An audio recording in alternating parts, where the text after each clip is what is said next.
اللحاف الجامد دوت يا جماعه بكل الوانه الفظيعه. نشوف بقى انهي لون دلوقتي. تعالوا اوريكم اللون ده، اللون الكشمير بتاعه. تعالوا نشوفوه مع بعض. هفتحه واوريه لكم، وطبعا انتوا شفتوا كل الالوان بتاعته وهقول لكم على السعر بتاعه. تعالوا نشوفوا اللون ده. بصوا بقى اللحاف ده فظيع. بصوا الفرو بتاعه عامل ازاي اصلا. الفرو دوت بص كل جزء دوت فرو كده مربعات، شايفين التفاصيل مربعات كده. وده زي ما انتوا شايفين من هنا اهو قطيفه، شايفين، ومن هنا فرو فقطيفه في حته فرو صغيره، طبعا بقيه من تحت كله قطيفه. فظيع اللحاف ده يا جماعه جامد، كل التفاصيل بتاعته فظيعه. وكمان الخامه بتاعته تقيله، يعني الخامه ماسكاها انا لحاف تقيل مش لحاف خفيف.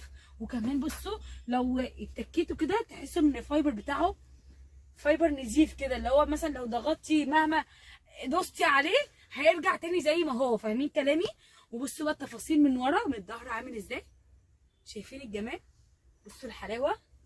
وطبعا معاه دوت يا جماعه 2 خدوديه، يعني اللحاف دوت 3 قطع.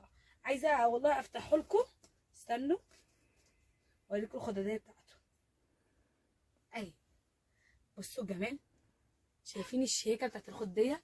اللون ده اصلا جديد كده، تحسوا ان هو مختلف ولذيذ، عاجبني مختلف يعني. اللون الجراي منه بصوا عامل ازاي تحفه. كل الوانه برضو اللحاف ده يا جماعه مختلفه، الوانه مش متكرره كتير. بصوا اللون دوت بجد، اللون دوت مش هتلاقيه عند اي حد، ومش هتلاقيه اصلا في بيت اي حد يعني، لانه مش منتشر اللون ده قوي. وده اللون الجنزاري برضو، بصوا اللون الجنزاري شايفين. وده اللون الكافيه منه برضو. يعني عندي من اللحاف دوت 4 الوان، 4 الوان يا جماعه. سعره بقى عامل كام يا هدير؟ ببلاش. عارفين يعني ايه ببلاش؟ السعر اللي انا هقوله لكم دلوقتي سعره عامل 875 جنيه، يعني ببلاش لحاف 3 قطع بالخامه والشكل دوت